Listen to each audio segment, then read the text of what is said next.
Olá, Deus abençoe a sua vida. Nós vamos começar mais uma leitura bíblica e hoje nós terminamos o livro de Lamentações, um livro pequeno, mas um livro que impacta tanto a nossa vida. Hoje vamos ler 2 capítulos apenas e aí encerramos o livro de Lamentações. Hoje vamos ler o capítulo 4 e o capítulo 5. Qual é o propósito do capítulo 4? O propósito é refletir sobre a queda de Jerusalém, destacando a mudança drástica na condição do povo e a profundidade do sofrimento causado pelo pecado. Então, o capítulo 4, ele apresenta um lamento mais detalhado sobre as consequências devastadoras da queda de Jerusalém. Olha comigo, verso 1. Como ouro perdeu o brilho, como ouro fino ficou embaçado. As pedras sagradas estão espalhadas pelas esquinas de todas as ruas. Como os preciosos filhos de Sião, que antes valiam seu peso em ouro, hoje são considerados como vasos de barro, obras das mãos do oleiro. Eu acho tão bonito a forma que Jeremias ele tenta nos mostrar o impacto desse juízo de Deus sobre a nação. Ele fala algumas vezes de uma forma até alegórica, mas isso já nos mostra, quando ele começa aqui, ó, como o ouro perdeu seu brilho. Ou seja, se o ouro perdeu o seu brilho, ele perdeu o seu valor. Ele deixa de ser ouro. Então aqui nós vemos Jeremias começando a nos mostrar o impacto desse juízo sobre a nação.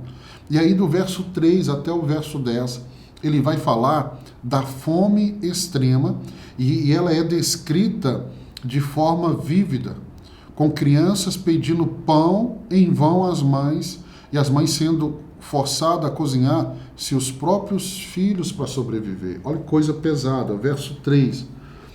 Até os chacais oferecem o peito para amamentar os seus filhotes, mas o meu povo não tem mais coração, é como as avestruzes no deserto. De tanta sede, a língua dos bebês grudam no céu da boca.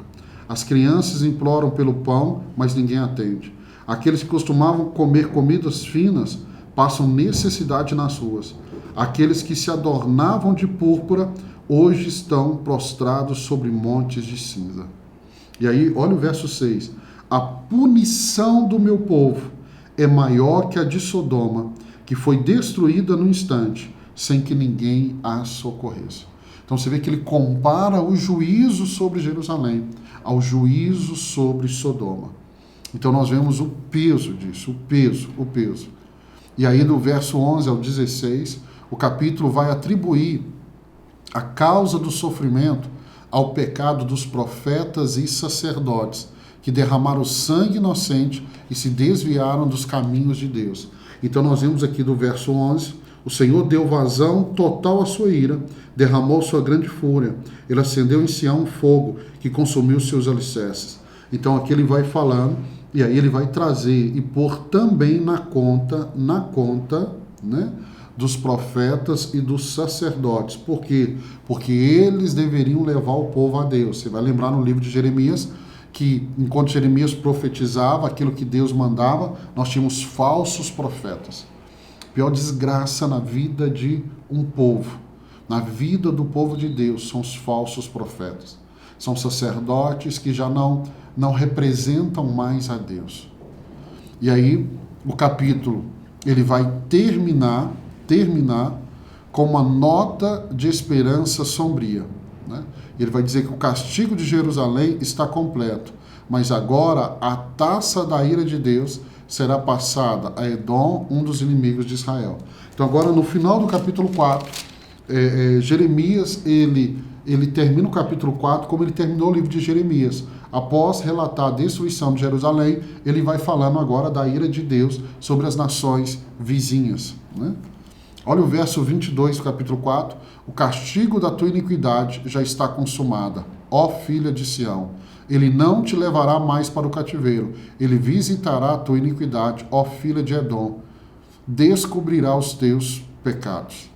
Vamos para o capítulo 5. Capítulo 5, ele é um capítulo menor, 22 versículos apenas, e o propósito é fazer uma súplica final a Deus, pedindo misericórdia e restauração, enquanto ele vai reconhecer o sofrimento e a humilhação experimentada pelo seu povo.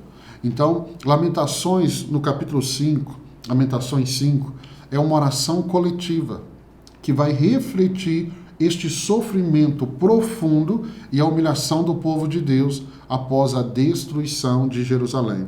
Lembre-te, Senhor, do que tem acontecido conosco. Olha e vê a nossa desgraça.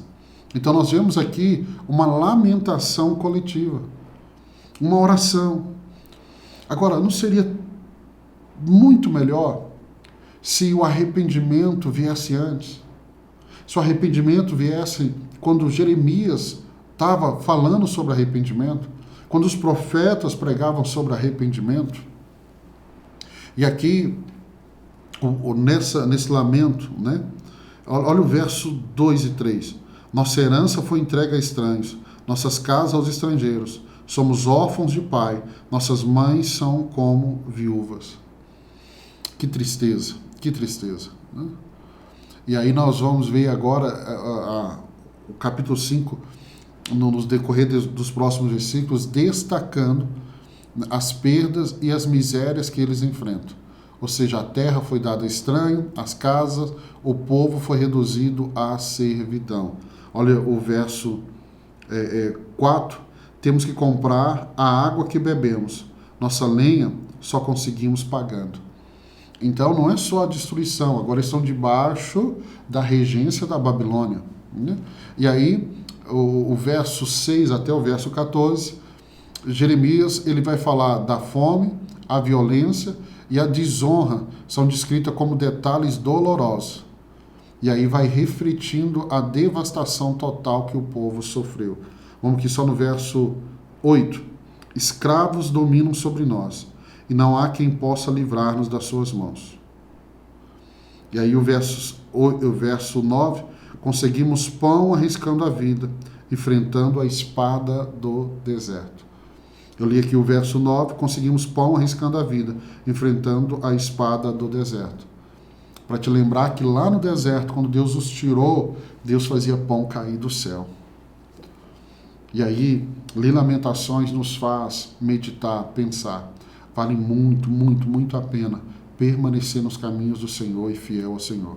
E aí, do verso 15 ao 18, o capítulo expressa uma profunda tristeza pela perda da glória e do esplendor de Sião e pela humilhação que o povo de Deus experimentou.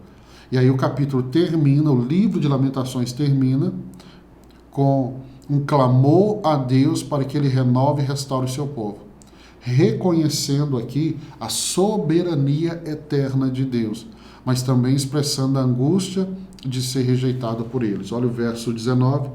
Tu, Senhor, reinas para sempre. Teu trono permanece de geração em geração. Por que motivo, então, te esqueceria de nós? Por que haverias de desamparar-nos por tanto tempo? Restaura-nos para ti, Senhor, para que voltemos. Renova os nossos dias como os de antigamente, a não ser que já nos tenha rejeitado completamente. A tua ira contra nós não tenha limite. Então você vê que há uma oração de restauração, pedido de restauração, mas ao mesmo tempo ele termina aqui de uma forma preocupante. Ou seja, ele está dizendo, será que nós não fomos rejeitados por Deus? Né? Verso 21, deixa eu ler numa outra versão agora, que diz assim, converte-nos a ti, Senhor, e seremos convertidos. Renova os nossos dias como dantes. A tradução que eu li na NVI, né? Restaura-nos para ti, Senhor, para que voltemos. Renova os nossos dias como os de antigamente. Né? Então, o capítulo 5, ele nos ensina sobre a importância de arrependimento e a importância da oração em tempos de grande sofrimento e humilhação. Não adianta ficar murmurando, não adianta azedar o coração. No momento de dificuldade, de humilhação, o melhor caminho é a oração, o melhor caminho é o arrependimento, é os pés do Senhor. Eu quero abençoar a sua vida. Parabéns terminamos mais um livro e amanhã, se Deus permitir, nós vamos começar um novo livro, agora o livro do profeta Ezequiel. E é um livro muito interessante. Ezequiel é um profeta que tem muitas visões, mas nós começamos essa leitura amanhã, se Deus permitir. Deus abençoe a sua vida.